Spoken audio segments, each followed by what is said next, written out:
В истории этногенеза каждого народа, а это самая сложная отрасль исторической науки, этногенез народа, она базируется на комплексе источников. Это прежде всего письменные источники. И вообще слово «история» и сама история, она невозможна без письменных источников. История начинается там, где начинаются письменные источники. Но письменные источники появляются достаточно поздно. То, что касается, допустим, адыгов на северо-западном Центральном Кавказе, это античные источники, греческие, древнегреческие, древнеримские. И когда исследователи занимаются этногенезом, они должны подключать другие виды источников. Это археология, сейчас палеогенетика появилась, новый вид, который помогает тоже вносить ясность в этногенетические процессы. Антропология, фольклор и так далее. То есть только в комплексе можно понять процесс складывания разных народов. И этот очень сложный процесс, этногенез никогда не заканчивается. Народы родственные могут менять языки, переходить с одного языка на другой, могут меняться названия народов. И, допустим, несколько народов разных по языку, по культуре могут объединяться, и могут появляться новые народы на исторической сцене. Единые народы некогда, допустим, как славяне, могут разделяться, как сейчас, допустим, поляки, хорваты, словенцы, чехи, русские, украинцы. То есть это очень сложный процесс, и когда мы говорим о таких древней истории народов, ученые обычно не говорят категорически, они говорят только на уровне каких-то гипотез, теорий. Только так можно говорить. Если касается вашего вопроса, то именно как адыгской истории, ранней древнеадыгской истории, можно говорить именно с периода миотов, синдов, которых мы считаем непосредственными предками адыгов. Потому что уже есть письменные древнегреческие источники и подкрепленные материалом археологии. Но есть еще более древний этап формирования нашего народа, абхазо-адыгского, когда мы еще не разделились. Это период третьего тысячелетия до нашей эры. Естественно, касательно этого периода письменных источников меньше намного. Но благодаря тому, что в 20 веке было сделано лингвистами открытие хатского, древнехатского языка, это внесло какую-то ясность и дополнительную информацию о этногенезе абхазо-адыгского народа.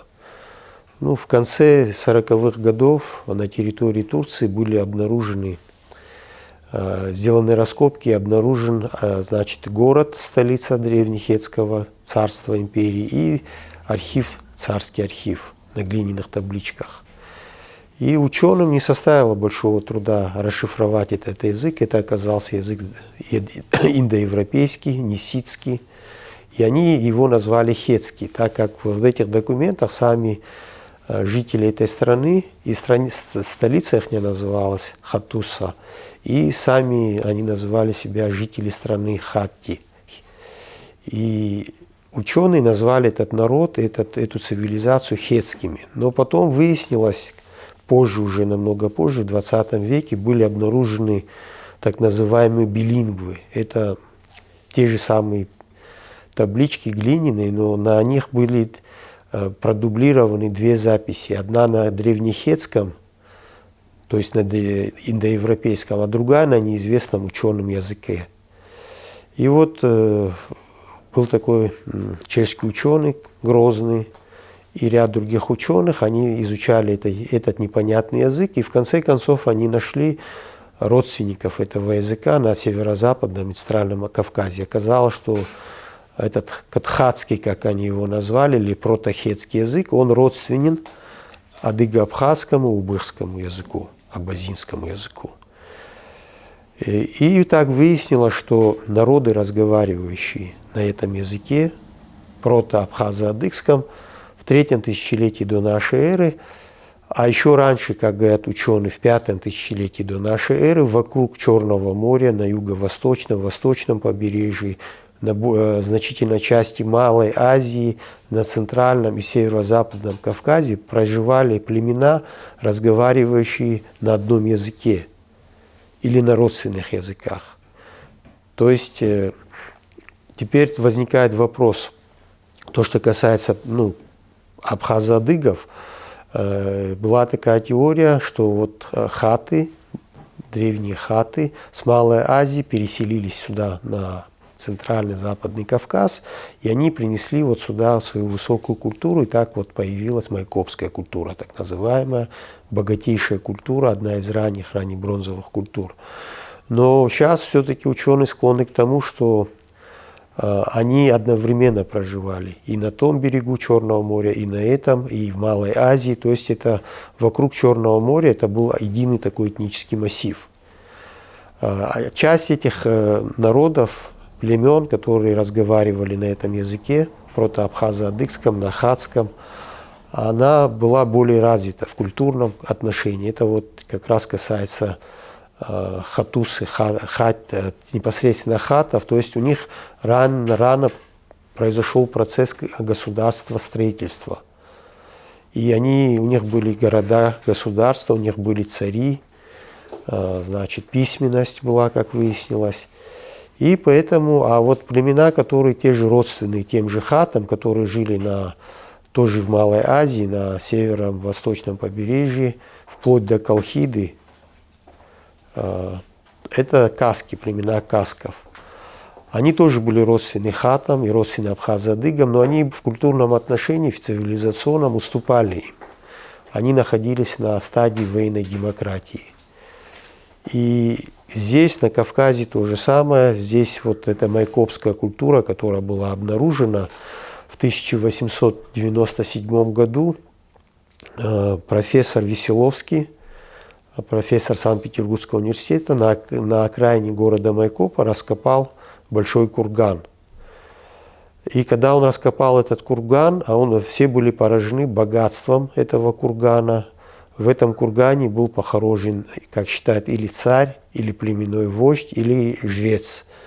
Значит, под курганом высотой около 10,5 метров было обнаружено свыше 1000 предметов, 1500 предметов, если не больше. И там очень много было золота, драгоценных металлов, изделий. Это прежде всего где похоронен был этот племенной вождь, с ним были похоронены 2 женщины, предполагают, что это были или жены его, или наложницы, и полог вот этого покрывала, которым был накрыт покойный, был обшит золотыми бляшками золотых львов и быков. А потом там были обнаружены серебряные трубки составные, 8 штук. На 4 из них, на 2 золотых, на 2 серебряных были насажены золотые и серебряные бычки. И долгое время археологи считали, что это штандарты, или это на них держался этот паланкин над покойным. Но совсем недавно наука движется вперед, появляются новые средства анализа. Кстати, насчет хронологии. Изначально считалось, что майкопская культура 3-е тысячелетие до нашей эры. Но современные методы радиоанализа, современные методы датировки удревнили майкопскую культуру почти на 600 лет. И получается, что майкопская культура, она ровесница шумерской культуры, если не древнее немного. То есть изначально считал, что первая цивилизация, известная человечеству, это шумерская. А эти данные, они показывают, что майкопцы, они были современниками шумерской культуры. И этот один из ученых, Трифонов, по-моему, его фамилия, могу ошибиться, он повторно изучил эти трубки и выяснил, что на них остались следы органических материалов. А ученым известно, что у шумеров был такой ритуал, связанный с погребальными обычаями, когда из общего сосуда с помощью тростниковых трубочек пили пиво, напиток такой. пива, и вот на этих стенках этих трубок обнаружились вот эти остатки вот этих органических веществ, и выяснилось, что это никакие не стойки для паланкина, именно там было много сосудов серебряных, золотых, металлических, в этой вот, в кургане Майкопского этого кургана, и видимо, это был все-таки тот же ритуал, который практиковали шумеры, то есть перед тем, как хоронили покойного, вот из общего сосуда пили вот это пиво, а там оно, пиво раньше не было методов таких очистки современных, которые сейчас есть, и вот эти трубки как раз позволяли пьющим пить пиво без того осадка, который на дне сосуда остается. И вот эта майкопская культура, она, центр ее находится в Прикубани. В Прикубани, но в более поздний период она распространилась вплоть до Дагестана. То есть курганы майкопской культуры, их граница это вот где заканчивается Чечня и Дагестан, в районе чеченского села Бамут. На территории Кабардино-Балкарии есть выдающиеся такие известные памятники, это Долинский курган майкопской культуры. Но там внутри самой майкопской культуры происходила эволюция. И вот в Долинском кургане там уже под курганом обнаружены вот эти туфовые стелы, которые повторяют как бы дольмены и перекрытия. А сверху уже написано «насыпан курган». И вот майкопская культура, она одновременно существовала вот с этой хатской культурой. И идентичные совершенно вещи находят в Малой Азии, в Турции, это так называемые царские, значит, гробницы, это которые хранятся сейчас в Анкаре, в музее, значит, ближневосточной, вот, анатолийской цивилизации. Там тоже находят вот эти фигурки бычков, фигурки львов, те же самые вот эти трубочки серебряные, золотые. То есть совершенно в материальном плане идентичная культура. Плюс то, что вот со временем, то, что ученые уже серьезно начали изучать хатский язык, древнехатский мертвый язык, это прежде всего Иванов, это Ардземба, это Старостин, это зарубежные ученые Каменхубер, еще ряд ученых, ну, их не так много, в принципе, в мировой, значит, лингвистике, хитологов, которые занимались этим.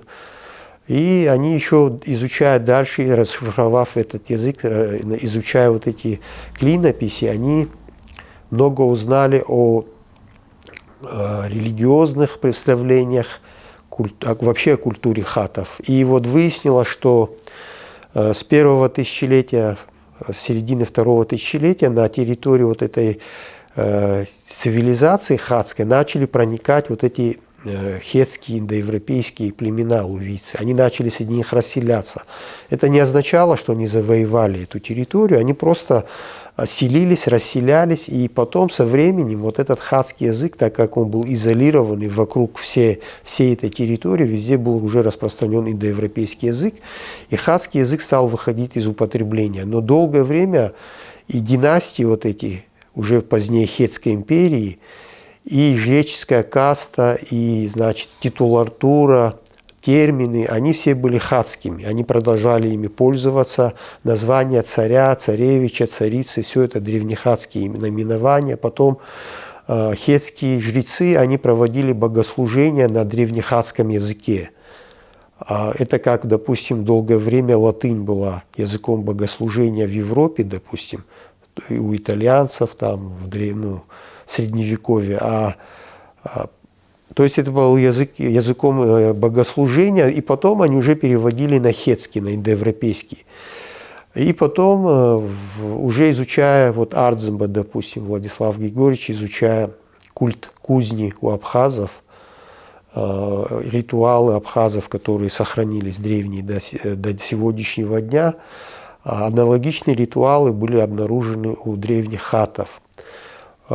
Есть сходство, допустим, бог грозы, который играет значительное место, занимает в древнехатском пантеоне. Он имел своего аналога у адыгов. Это такой же у Ашха был бог у хатов, и у адыгов есть такой же, в древности был такой бог, это Уашхо, под тем же именем. и почитание вот бога грозы, и много-много таких этнографических параллелей. То есть получается, что майкопцы и вот хаты – это родственные народы, которые в третьем тысячелетии до нашей эры проживали одновременно на обоих берегах Черного моря, и на Малазийском, и на Кавказском. Но вот со второго тысячелетия, значит, до нашей эры на Кавказе появляется дольменная культура. Она моложе, чем майкопская культура. Майкопская культура распространялась от Тамани до Дагестана. А дольменная культура, она от Ачимчири практически до территории Кабардино-Балкарии была распространена. Это говорит о том, что дольменная культура, она распространялась с территории Абхазии постепенно в сторону Северного Кавказа. Она распространялась. И это объясняет одну из причин, почему майкопцы начали уходить дальше на север, в сторону, значит, Восточного Кавказа, видимо, под давлением вот этих народов, племен дольменной культуры. Это не говорит о том, что это были неродственные народы. Это были родственные народы, но, видимо, это вот более похоже, что на это именно древние предки абхазо-абазинов, убыхов, носителей дольменной культуры. И вот эта дольменная культура начала распространяться, и она тоже как бы покрывает всю территорию проживания, более позднюю, допустим, 19 век абхазо-адыгов. Она полностью покрывает эту территорию до Кабардино-Балкарии, дольменная культура. Но слово «дольмен» – это от слова «тол» – это стол означает, «мен» – это камень. Это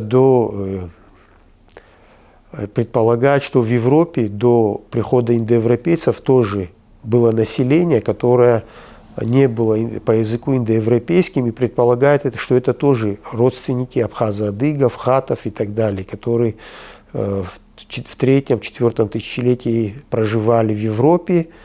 И, как считают баски, это осколок вот этого доиндоевропейского населения, который жил в Европе. И вот именно на территории проживания древних басков, это современная Португалия, Испания, дольменная культура, как считают ученые, зародилась именно там. Более древние дольмены, на Кавказе, если они появляются во 2 тысячелетии до нашей эры, то там уже в 4 тысячелетии дольмены появляются.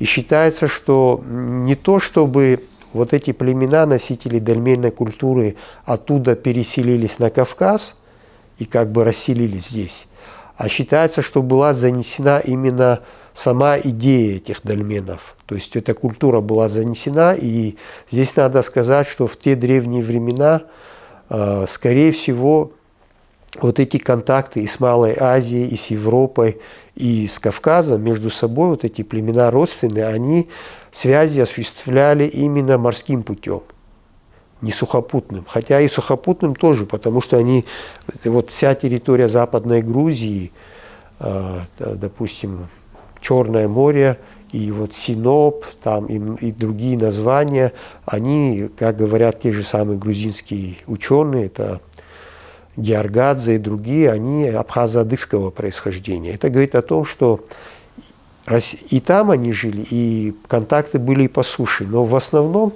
в древности самый оптимальный путь торговых контактов, культурных контактов, самый короткий, самый простой, самый легкий, это был морской путь.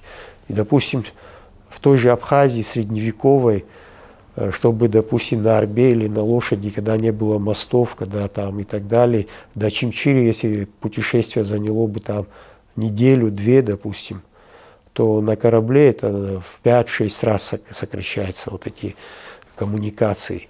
И вот, видимо, вот эта активная шла торговля, взаимодействие между этими родственными народами. И вот с Пиренеев вот эта культура дольменная, идея была привнесена на Кавказ, и здесь она существовала около 1000 лет. Но вот эта майкопская культура дольменная, и в последующем все вот эти археологические культуры, вплоть до Средневековья, они носят преемственный характер, то есть они плавно переходят из одна в другую, то есть нету резкого разрыва и каких-то разрывов. И вот в этом плане можно сказать, что Вот это, если говорить о самом древнем периоде, это, конечно, хатский период, третье тысячелетие, майкопская культура. А если о более позднем, историческом уже периоде говорить, когда уже древнегреческие письменные источники появились, непосредственными предками адыгов ученые считают синдо-миотские племена. Синдо-миотские племена. А что касается вот этих кашков древних, которые были соседями хатов, то в древнеассирийских источниках их называют или кашками, или абешла называют. Это тоже говорит о том, что они имеют прямое отношение к абхазо-адыгам. Потом есть там цари хетские, у которых чисто абхазские имена были, Памба, допустим, и так далее. То есть это был такой единый этнический массив, но со временем из-за того, что в него вклинивались племена индоевропейские, индоевропейские племена со своим индоевропейским языком, они на Ближнем Востоке, в Малой Азии, они полностью перешли на индоевропейский язык и как бы ассимилировались. А вот мы, абхазы, адыги, абазины и вот исчезнувшие языки убыхов, мы были как бы островками, оставшимися на сегодняшний день, некогда вот такой большой, огромной этнической общности, которая проживала не только вокруг Черного моря и даже до Средиземноморья доходила. Но это очень отдаленная эпоха, это 5-6 тысячелетие до нашей эры. Племена майкопской культуры, они занимались скотоводством и земледелием. Но основа их экономики это было все-таки скотоводство, не земледелие. Земледелие имело второстепенный характер по отношению к скотоводству. Это были пастушеские племена, и основой их экономики было именно скотоводство. Потом надо сказать, что у них была очень высоко развита металлургия. Металлургия, бронзовая, медная металлургия, но вообще приоритет выплавки железа из руды принадлежит хатам. Хатам они первые научились выплавлять из руды железо, и хатское название железа, оно совпадает с адыгским, которое перешло, заимствовано уже в древнекитайском, в греческом и других индоевропейских языках. То есть эти племена, у них была очень высоко развита металлургия. То есть это два мировых центра металлургии, ранней бронзовой. Это Малая Азия и Северо-Западный Кавказ, Центральный Кавказ. Находят там, значит, бронзовые топоры, медные топоры, кинжалы. Значит, высоко было развито ювелирное искусство. Вот в этих Майкопском кургане обнаружены, помимо я говорил, что вот эти бляшки львов, бычков, там на сосудах двух серебряных очень высоко художественные изображения, рельефные, как предполагают ученые Кавказа. Две вершины изображены, двухглавые, и две реки, которые стекают к поддону сосуда, предполагают, что это изображены Эльбрус и Казбек. То есть ювелирные украшения. То есть это говорит о том, что более-менее вот в то время, в третьем тысячелетии до нашей эры, были, конечно, уже конфликты какие-то, потому что когда появляется богатство, скот и так далее, начинаются какие-то межплеменные войны. И племена майкопской культуры часто строили укрепленные укрепления, такие делали. Это говорит о том, что уже какие-то были войны межплеменные. Но такого состояния тотальной войны, постоянной войны, как потом уже в период великого переселения народов произошло, и милитаризации нашей абхазской адыгской культуры там не было. Вот это избыточная, значит, роскошь, золото, вот эти высокохудожественные изображения вот, майкопской культуры, они свидетельствуют о том, что более-менее как бы эти народы, племена развивались экономически, культурно. У них был ткацкий станок, они производили ткани шерстяные, хлопчатобумажные, у них были гончарный круг, керамика была высоко развита. То есть для своего времени это был один из центров мировой культуры. И еще одно достижение майкопской культуры, надо обязательно сказать, это именно майкопцы уже стали использовать лошадь как верховое животное. ни для хозяйственных нужд, ни как мясо, ни как молоко там. Именно как верховое животное майкопцы начали первые использовать именно лошадей и разводить лошадей. А вот в миотскую эпоху, когда уже в результате вот этих переселения народов и так далее, культура стала милитаризовываться, и уже в миотский период среди захоронений миотов воинские захоронения около 30% занимают. Это огромный процент. То есть вот в каждой могиле находят мечи, копья, значит, наконечники стрел. И самое главное, это бронзовые псалии. Псалии – это специальные приспособления, чтобы узда на лошади, она как бы фиксировалась.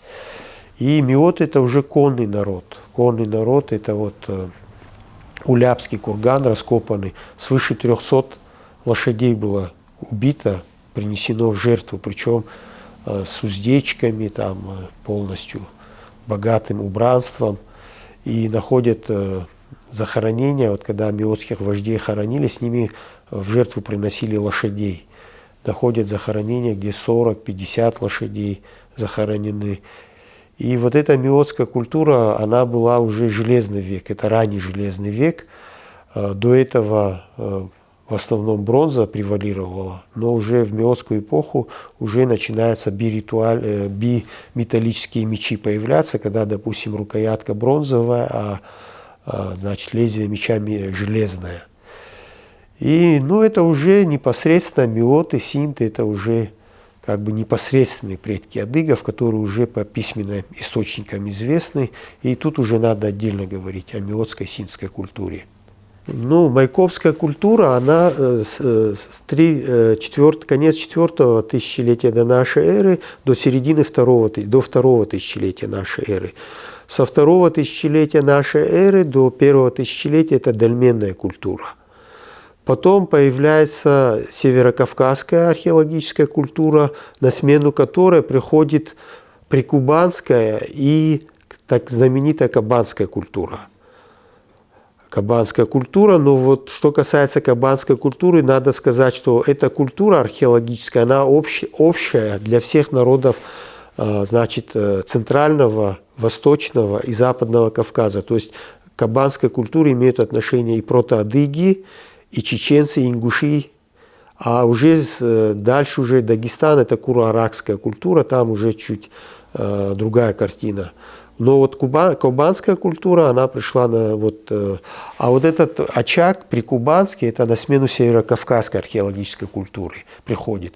И дальше уже средневековая культура начинается. Вот непосредственно вот кабардинские курганы, Пятигорские, это белореческие курганы, это уже период средневековья плавно переходят эти археологические культуры. То есть, начиная с Майкопской по период средневековья, вот эти все археологические культуры прослеживается преемственность их. Нету никаких разрывов, и это говорит о том, что преемственности населения. Конечно, всегда происходили войны, кочевники приходили, ямники, так называемые индоевропейцы, расселялись на Кавказе, непонятно мирным путем или военным. И здесь находят археологические культуры ямников, и кавказцы проникали в степи. То есть этот процесс был постоянного взаимопроникновения. И торговля была, и войны, и переселения. Но в целом вот этот адыгский массив, он постоянно сохранялся на этой территории, и все вот эти пришлые племена, народы, кочевники, они ассимилировались в адыгской среде, как правило, ассимилировались, и адыги что-то заимствовали у сарматов, допустим, тех же у аланов, они заимствовали у адыгов, предков адыгов, у миотов, и даже ученые говорят о сарматизации миотской культуры, миотизации сарматской культуры, потому что когда столетиями народы контактируют, живут рядом, смешиваются, и они, скорее всего, вначале это были военные такие контакты, столкновения, а потом мирная жизнь начиналась, они начинали там родниться, знать. И как, допустим, в период Кавказской войны нагайцы жили дисперсно на всей территории Черкесии. Они были союзниками черкесов. Нагайцы часто переселялись, кабардинские князья нагайцев переселяли в Кабарду, Они там десятки лет жили в Кабарде. То есть это такой процесс, это не говорит о том, что эти племена воевали только между собой. Они и воевали, они и как бы и роднились, и смешивались их культуры, и языки, допустим, те же аланы, скиф, это ираноязычный народ, когда они пришли в первом веке нашей эры на Кавказ, они, вот кавказское, протоадыгское, протовойнацкое население, они их не уничтожили, но они, ввиду того своей политической мощи, военного превосходства на Центральном Кавказе, они заняли эти равнины, но население, оно никуда не ушло, население просто произошла смена языка, то есть местное кавказское население перешло на иранский язык. И вот предки осетинов, они, если взять по антропологии, по генетике, они на 80-90% они кавказцы. Гаплогруппа их, она схожа с гаплогруппой адыгских народов. Но язык уже иранский. То есть это процесс этногенеза, он никогда не заканчивается. То есть народы распадаются, объединяются, одни народы исчезают, новые появляются. Но на сегодняшний день мы смело можем говорить, что абхазы, адыги, мы одни из древнейших, известных на сегодняшний день народов на планете. Многие народы, такие как шумеры, древние римляне, там, ассирийцы, говорят, есть небольшое количество сохранились, они сошли с исторической сцены, а мы до сих пор живем на своей исторической территории, разговариваем на том же языке, на котором наши разговаривали далекие предки. Естественно, этот язык тоже постоянно эволюционирует. Что касается абхазо-адыгского языкового единства, то считается, что довольно рано наши языки разошлись. В середине второго тысячелетия до нашей эры праязык наш, из него выделились протоадыгский, убыхский, абхазский, абазинский. Вот уже тогда наши языки начали расходиться. Но вот эта школа, сравнительного языкознания, она была единственная школа в Советском Союзе. Основоположники вот этой школы языкознания, сравнительного языкознания, это Иванов, Старостин, Владислав Арцзумбов ходил, вот, был учеником Иванова. Они вообще все языки мира, изучив все языки мира, существующие древние и мертвые языки, они разбили их на языковые семьи. И они исходят из теории, что был какой-то праязык, общий человечества, который с расселением человечества он распадался на языковые семьи. И вот древний, мертвый уже хатский язык, абхазо-адыгский язык, абазинский, убыхский, он в свою очередь входит в еще более древнюю языковую семью, сино-кавказскую. Если абхазо-адыгская, протохатская, вот это языковое единство, это третье тысячелетие до нашей эры, то вот эта семья сино-кавказская, это вообще 6-7, это 6-7 тысяч лет назад. И действительно, казалось бы, где Китай, там, где Пакистан, где Сибирь, но там есть кетские языки, кеты, народ, который, их язык родственен абхазо-адыгским. Есть в Пакистане народ бурушаский, их язык тоже имеет родство с абхазо-адыгским. И в Китае, и в древнекитайском языке много адыга, вот, родственных абхазо-адыгским, хатским языкам, нахско-дагестанским языкам. Это говорит о том, что в ту далекую эпоху не то, что даже в древнекаменный век происходили миграции. И в ту далекую эпоху происходили миграции, и носители нашего языка, они попали до Китая. То есть они распространялись. В Северной Америке языки апачи, группа, тоже имеет родство и входит в вот эту сино-кавказскую языковую семью. Но чем дальше от нас эти эпохи, тем труднее что-то делать, какие-то выводы. Смотреть, мог бы ты вот вкратце рассказать о ареал расселения абхазо-адыгов в 3-2 тысячелетии, вот просто коротко, территорию, которую они занимали, где было больше развитое население, менее развитое, вот такую картину обрисовать. Если говорить о Кавказе, то это Западная Грузия, это Колхида, древняя территория, это, значит, современная Абхазия, дальше Черноморское побережье Кавказа и до территории Кабардино-Балкарии, вот майкопская культура до Чечни и Дагестана. Археологическая культура одна, но носителями ее были народы разных языковых групп. То же самое майкопская культура, может, в то время уже и предки чеченцев, ингушей тоже были носителями этой культуры. То есть вот эта территория от современной Чечни, Дагестана, равнинная территория до Западной Грузии, до Колхиды, до Аджарии. Вот то, что касается Кавказского побережья, это была древняя территория расселения прото-абхазо-адыгских племен.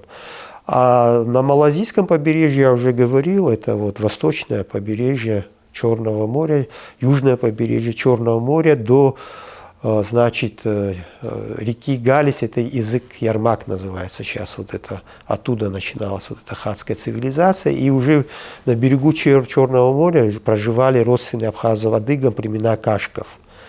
Вот такая территория была в древности.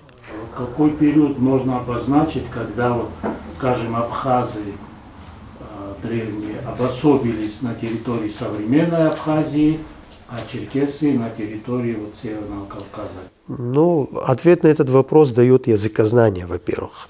Вот эта школа Иванова, Старостина, они разработали метод, по которому они вот могут определить, когда языки разошлись. Допустим, ну я могу ошибиться, потому что я не лингвист, я не занимался никогда языками, я как бы дилетант в этом деле.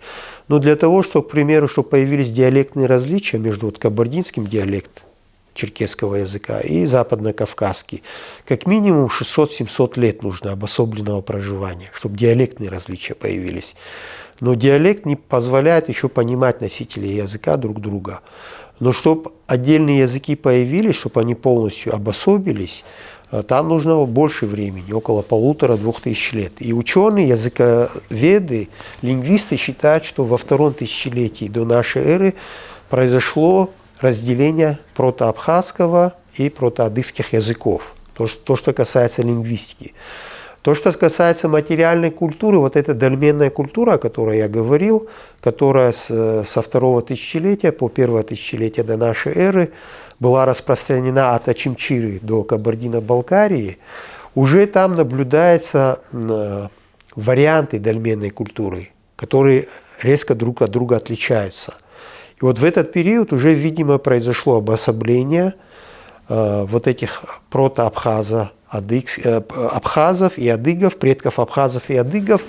И где-то эта граница этих культур, разных вариаций дольменной культуры, она где-то в Прикубани начиналась, за Туапсе где-то начиналась, вот эта граница. За Туапсе где-то там. И уже позже, вот часто спорят, принадлежность садзов, убыхов и так далее. Вот эти пограничные территории, она постоянно шли процессы, границы сдвигались, там языковые, там, это естественно на пограничных территориях, это естественный процесс. Ну, то есть в разное время, там, в период Абхазского царства одна граница была, в период нового времени она сюда сдвинулась. Там. Это такой процесс, как бы, который постоянно происходит. И границы меняются, и языки как бы смешиваются, и народы отдельные переходят на другие языки, на родственные и так далее, ассимиляционные процессы проходят. То есть это постоянный процесс. Вот ничего такого зафиксированного нету. Ситуация постоянно меняется. И всегда надо говорить аккуратно, осторожно. Нельзя так однозначно что-то утверждать, потому что наука всегда развивается, появляются новые данные, и часто устоявшиеся гипотезы, они пересматриваются в корне. К началу новой эры абхазы, древнеабхазские племена занимали те же территории, которые сейчас занимает Абхазия. И вот это все Черноморское побережье до, значит, Прикубания занимали племена, так называемые миотские племена. Но это собирательное название. Миоты и синды – это собирательные названия, в которые вбирали в себя более мелкие племена. Это уже появление железа, ранний железный век, это развитое коневодство, и этот контакт уже, если раньше вот этот культурный подъем был связан с тесными контактами с Малой Азией, майкопская культура и вот хатская культура, то теперь это связи с древнегреческими городами, колониями, это торговля хлебом, появление древнегреческих городов, колоний на Черноморском побережье от Сухума, от Себастополиса, там, от Пицунды до Тамани, большое количество древнегреческих городов, колоний. Вот эта торговля с древнегреческими городами, колониями, она дала стимул, толчок развитию производительных сил миотских племен. И основное, значит, то, что они поставляли, это зерно. Греция очень нуждалась в зерне. В Греции, в самой на греческих вот этих островах очень засушливый климат. И когда зерно не завозилось с Кавказа, в древнегреческих городах начинались, в Афинах, там, в других городах начинался голод. Они были заинтересованы в этой торговле. И здесь произошел культурный такой симбиоз, обмен культурный. И вот эти древнемиотские племена, они очень много восприняли от греков в плане культуры. Точно так же и греки восприняли от миотов. Если взять греческую мифологию, миф о Прометее, богоборческие вот эти мотивы о том, что он был прикован именно на Кавказе, на побережье Западного Кавказа, и старожилы, адыги, абхазы, они даже упоминают конкретно место, там скалу, гору, где он был прикован. Много мы друг от друга восприняли, и вот эти предметы, в основном, что вывозилось с Кавказа, это зерно, воск, мед, рабы вывозились, а завозились предметы роскоши, вот это глиняная посуда, амфоры, серебряные, золотые украшения, значит, предметы роскоши. И здесь миотская знать, синская знать, которая контачила вот, непосредственно с населением вот этих древнегреческих городов-колоний, происходила эллинизация местной культуры. И это в целом до гунского нашествия, вот это взаимодействие культурное, торговое, экономическое, оно привело к рассвету миотской культуры и появлению первого государства, известного из письменных и археологических источников. Первое государство появилось на территории бывшего Советского Союза, это государство Синдика. Правда, оно просуществовало недолго, но вот эти синские цари со своей местной синской династией около, там, по-моему, 150-200 лет просуществовала. Это центр ее находился, это Синская гавань, это город этот, Анапа современный. Синские цари чеканили свою монету серебряную, у них, ну, в общем, все атрибуты государства были, но потом оно было поглощено Боспорским царством. И вот это все, вот эта культура достаточно развита, она пришла в упадок в результате гунского нашествия IV века, когда гунны буквально все на своем пути уничтожили, снесли, и даже название миотов, оно начинает исчезать из хроник исторических, письменных. Миоты были достаточно в военном отношении мощным народом, потому что, во-первых, у них сильно отрасль это коневодство была развита, они рано приучили лошадей, у них была развита металлургия, производство оружия. И вот в VII веке до нашей эры первые кочевники, которые проникли сюда на Кавказ, это скифы известные. Ну, до этого киммерийцы говорят, но киммерийцев еще неизвестна их этническая принадлежность.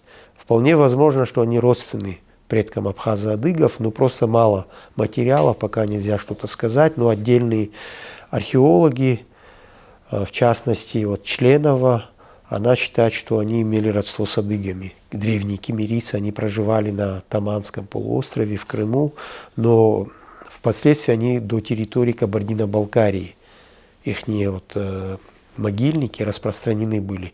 Да, это был кочевой народ, и киммерийцы совершили несколько завоевательных походов в Малую Азию, в Закавказье, и до Абхазии доходили походы киммерийцев, но киммерийцы эти походы совершали вместе с миотами. Это уже доказанный факт археологический. Вот эти находки вождей миотских, раскопки богатые захоронения миотских вождей, святилищ миотских, там очень много находят вещей, которые миоты вместе со скифами принесли с собой как добычу с Малой Азии и Закавказья. То есть скифы, миоты вместе совершали эти походы. То есть это уже был, видимо, какой-то племенной союз. То есть они достаточно нормально существовали друг с другом. Потом пришли сарматы. Тоже с ними, естественно, сначала были военные столкновения, и миоты были сдвинуты за Кубань. Если они на равнинах Кубани проживали до появления этих кочевников, то после появления сарматов они вынуждены были перейти на, значит, правый берег Кубани и уступить эти равнинные территории, где уже стали кочевать сарматы. С сарматами тоже, видимо, были не только военные отношения, но и какие-то более такие тесные контакты. Произошло смешение сарматских и миотской культуры. И с сарматами тоже миоты принимали участие в этих миграциях. Потом пришли аланы, с аланами тоже были и военные столкновения, и такие. Вот, и, в общем, но вот эта территория от Кубани до Черноморского побережья, адыги ее никогда не покидали. То есть это вот это основная территория. Вот эти территории Центрального Кавказа, куда вот пришли аланы, естественно, они потеснили древних насельников или их ассимилировали. Но за Кубанью и до Черноморского побережья это была территория, которую адыги даже в период монголо-татарского нашествия они сумели за собой удержать. Но вот гунское нашествие IV века нашей эры, оно нанесло очень серьезный удар по миотам, и многие, во-первых, вот эти все древнегреческие города-колонии были уничтожены и впоследствии не были восстановлены. И вот эти миотские городища, они на 200, на 300 лет перестали существовать.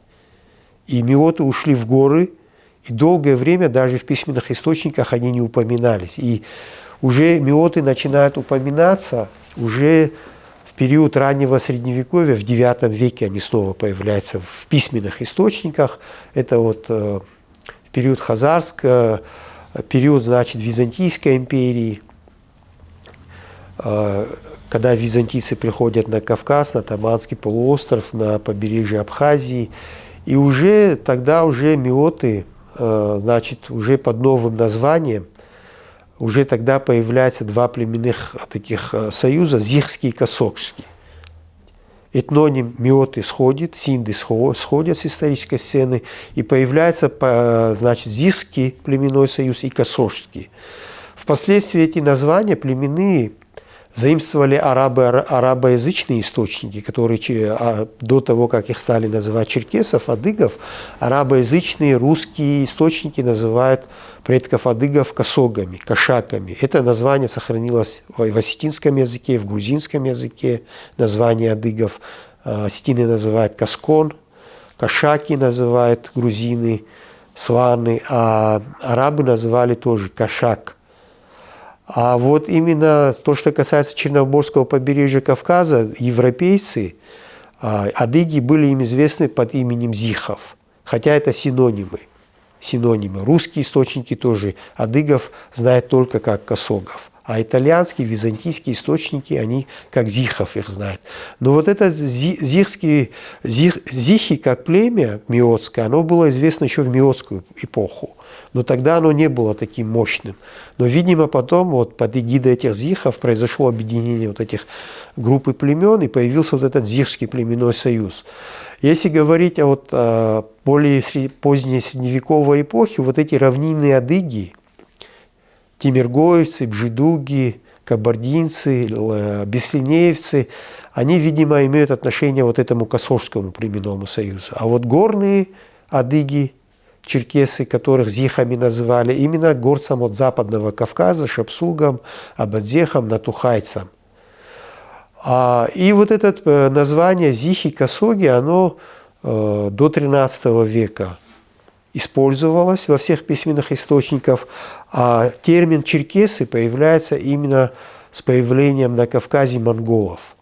В XIII веке широко начинает распространяться, видимо, в связи с тем, что монголы, завоевав всю Среднюю Азию, арабские страны, естественно, вот эта монгольская администрация, переписка, вот этот термин, который монголы ввели в отношении черкесов, он очень быстро распространился по всему миру, и зихи косоги с 13 века уже становятся известны как черкесы во всем мире. И это название черкесов до сих пор оно закреплено за адыгами.